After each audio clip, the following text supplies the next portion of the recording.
In today's video, I'm going to teach you how to design your tables in a PowerPoint presentation using the table design feature. This is a great way to make your presentations look polished and professional, and it's incredibly easy to do. Let's dive in and explore the steps involved in giving your tables a fresh and appealing look.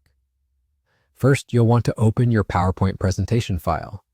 Once you have your file open, navigate to the slide that contains the table you want to work on. This can be any table within your presentation, whether it's simple or complex, large or small. It's important to have your table selected so that you can apply the design changes specifically to that section. If you haven't created a table yet, you can do so by going to the Insert tab and choosing the table option to specify the size and number of rows and columns you need. With the table selected, you'll notice an additional tab appear in the Toolbar ribbon. It's called Table Design. This tab is your gateway to customizing how your table looks.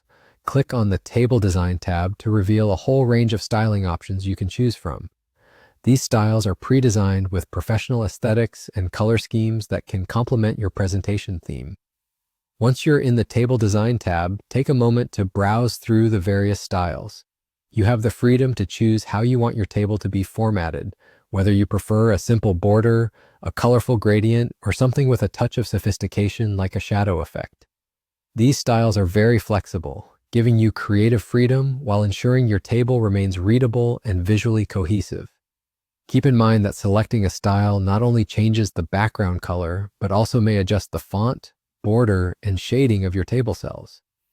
While customizing, it's worth considering the overall color scheme and design of your presentation to ensure that the table harmonizes well with other elements on the slide. You may want to choose a style that echoes your brand colors or one that enhances the readability of your data.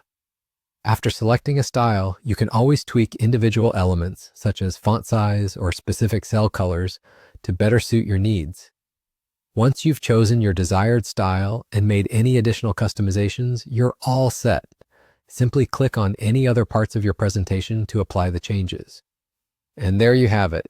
You've successfully designed your table with just a few clicks, turning a standard component into a visually appealing element that stands out in your presentation. That's all there is to it. I hope this guide helps you confidently create more engaging and visually appealing tables in your PowerPoint presentations.